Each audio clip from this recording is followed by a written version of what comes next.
January, they announced a $30 million gated community on our lands. And we mobilized the community again, and we went out, and we stopped them, we shut down the highway, and the developer didn't come, but on that day, we shut this quarry down for a day. And because they brought us out into that, we said to that quarry, you got 60 days. Wrap up your affairs, because you're shut down. 68 days later, we went and we shut the quarry down. And that wasn't much of a news splash, except what we said at the time was, if you make us sit on this land like squatters, preventing it from being strip mined, then we'll punish you again. And we waited for 30 days, and we went out when the time was right, and we shut down the CN main line.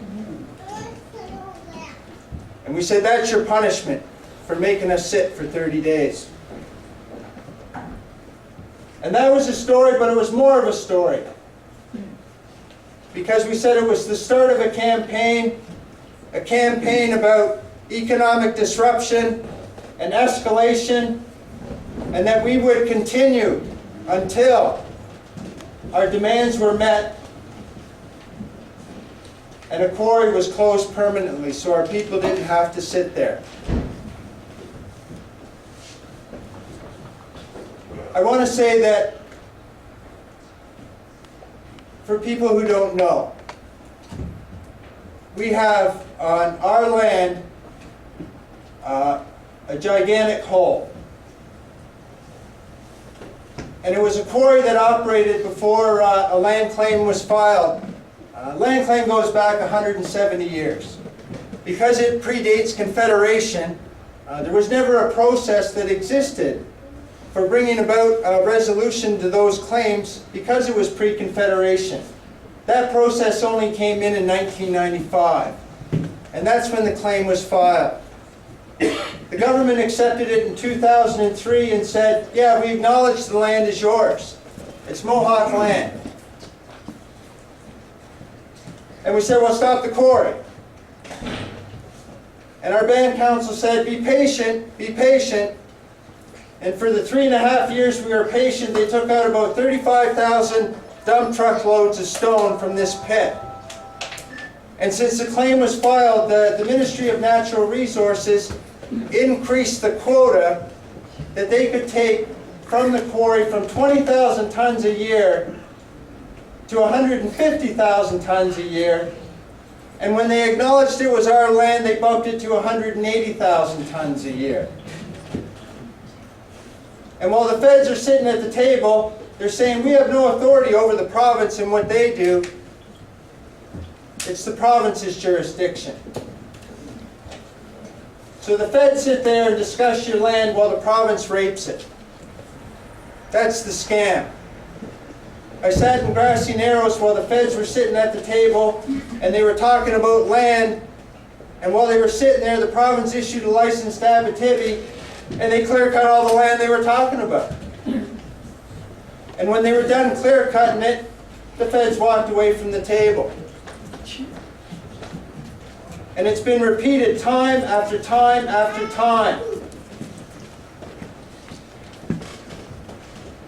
And so I want people to understand, I guess, one, that the legitimate position that's been taken by our community is one that's very simple.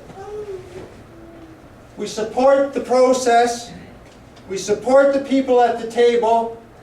Don't truck our land away while we're sitting at the table talking about it. It's that simple. But nothing comes easy in Indian country. When people stand up in defense of the grounds where their ancestors are buried, they're shot dead. In Gunnasadage in 1990, when people stood up and said, we don't want you to build condominiums on where our people are buried, someone was shot dead.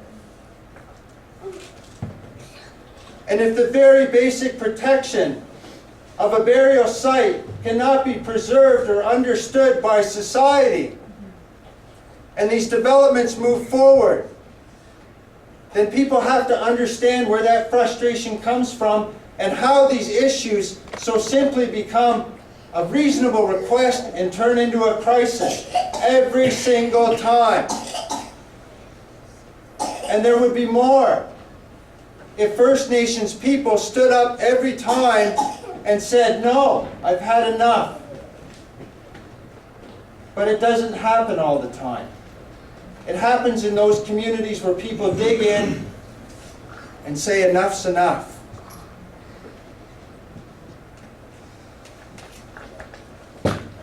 And so that's how we got to today. That's how we got where we are right now. I listened to Steph talk about inspiration and honor.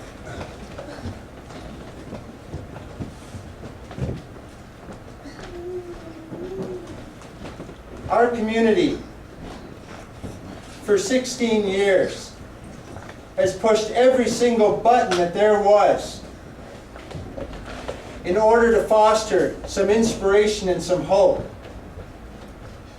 to other First Nations communities. Every time we've gone on the lines, and I've been charged hundreds of times, every time we've gone to the lines, my heart beats and I don't give a shit for what's going to happen, but I think, could this be the time? Could this be the time? And I remember when we went out on the tracks that morning, and my heart was going again, and I thought, could this be the time? And it's the time. I listened to Phil Fontaine, and Phil said yesterday at a speech, he said, I understand why our people are angry. Phil doesn't fucking understand nothing. He doesn't understand why we're angry. He has the choice about what he gives his kids. He has a choice about where they go to school. He has the options and the privileges to decide how he's going to be and where he lives. And others of us that live in those communities don't.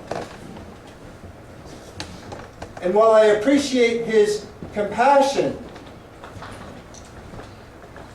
when he concluded his speech, he was saying, well, maybe instead of shutting down the trains, we can have strawberry socials or pancake breakfasts with our non-native neighbors.